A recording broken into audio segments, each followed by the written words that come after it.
Casillero would not be the only person involved in the scandal to wind up in a casket. Meet Barry Seal. At first, the media portrayed Seal as a drug dealer gone good, who was assassinated by the Colombian mafia. Authorities believe last night's machine gun killing of top drug informant Barry Seal was ordered by drug bosses in Medellin, Colombia, who sent 5 men to Baton Rouge to kill Seal. Sam Dalton was the lawyer that represented the Colombian hitmen convicted of his assassination. We were trying to subpoena the CIA because we felt like they had documents, exhibits, and evidence that would indicate complicity in Seal's assassination. When they were able to gain access of Barry Seal's trunk the night of the murder, the personal phone number of none other than George H.W. Bush was present. Louis Unglesby, the former attorney for Mr. Seal, also confirms that he once called the office of the vice president after Seal had given him the number. You see, the Black Ops drug smuggling operation had not yet been exposed, and intelligence couldn't take any chances. It was later revealed that Seal was involved in smuggling cocaine into Mena, Arkansas, while Bill Clinton sat as governor. 1983, Ronald Reagan was president, Bill Clinton was governor, and little Mena, Arkansas changed from a quiet town to a center for drug smuggling and reported Contra support activity. In the middle of it all, this man, admitted dope smuggler Barry Seal. Arkansas State Trooper Russell Welch investigated Seal's organization. Each trip would have 250 to 350 pounds of cocaine. According to the London Telegraph, Arkansas State Trooper Larry Patterson testified under oath that he and his officers discussed repeatedly in Clinton's presence the large quantities of drugs being flown into Mena Airport, large quantities of money, large quantities of guns. Hot Springs police officers would also record Roger Clinton, Bill's brother, during a cocaine transaction stating, "Gotta get some for my brother. He's got a nose like a vacuum cleaner."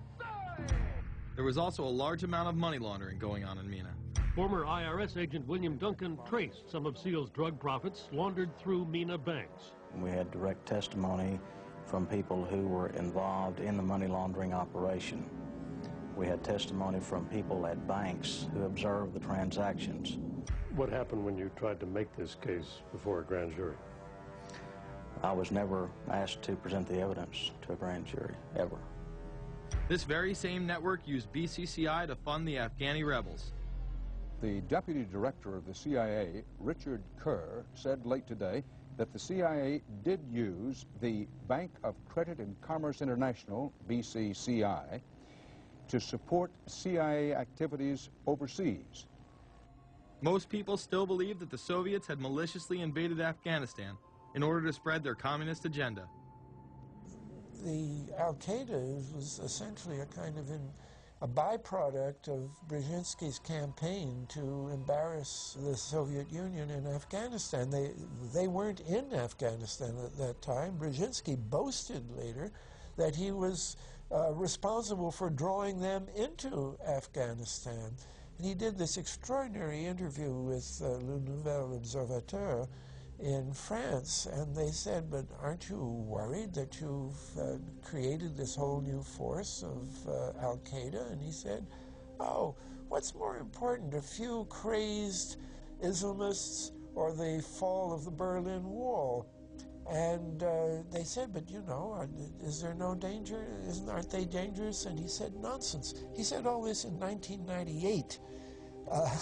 So I knew Brzezinski at McGill University. We were students together and took very small classes together.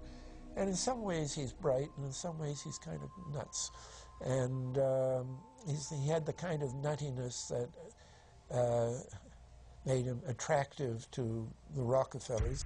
Bin Laden and his network were actually funded by BCCI through U.S. covert operations.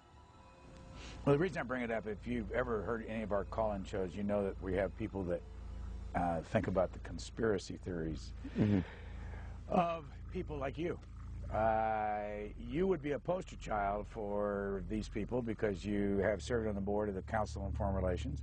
You helped start the Trilateral Commission, and you've been to the Bilderberger Group. Are people too close in this world, people in business, too close to the governments? Well, You know, there is such a thing as insidious influence. And the question is, how does it operate? Does it involve bribery? And does it involve some sort of psychological domination of individuals? I don't believe in this notion of some sort of secret societies controlling people. But of course, in any political system, there are sort of over-the-table and under-the-table arrangements. Arrangements that involved ruthless, illegal, and immoral activities in order to dominate humanity. Despite all of the evidence that has just been presented, this network would fall down the memory hole, even though 14 convictions were made in the Iran-Contra scandal. The continued cover-up would be made possible by George H.W. Bush. These documents that came forward in the North trial clearly reveal the involvement of the Vice President to a greater degree, I think, than he has acknowledged heretofore. This, of course, did not stop him from pardoning those involved during the twilight of his presidency. Some new reverberations today to President Bush's Christmas Eve surprise, the pardoning of former Defense Secretary Caspar Weinberger and several others in connection with the Iran-Contra allegations. Well, now the special prosecutor says it's the president who needs to explain some things. The real issue is why the notes weren't produced 5 years ago when the congressional investigation and the independent counsel's investigation had requested them.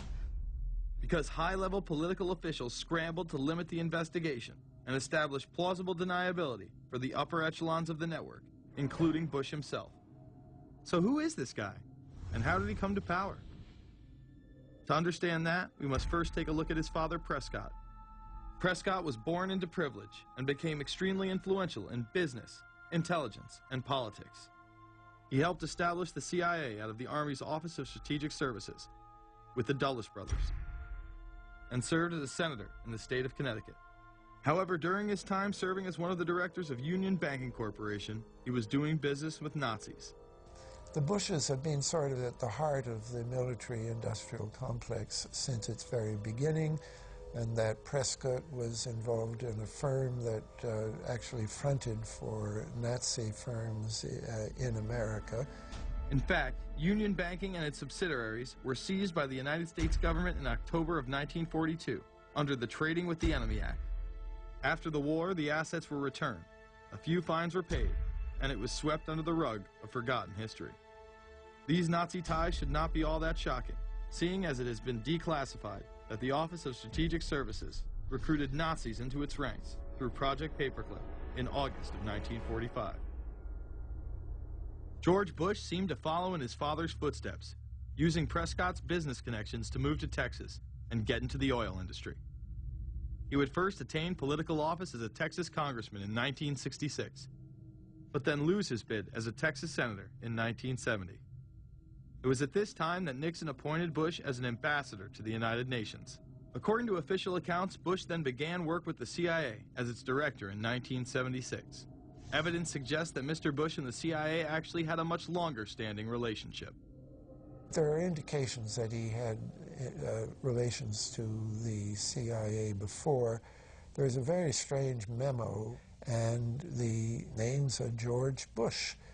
And when this was published, there was a lot of fuzzing of the issues, but given George H.W. Bush's strong connections with the Cuban community, I think there is a good chance that it was the George Bush we know, so that he did have a CIA connection. Bush left the CIA just under a year after his appointment. He is credited with restoring the agency's morale, as its image was being shattered by the Church Committee's revelations of the CIA's unauthorized activities involving assassinations and corruption.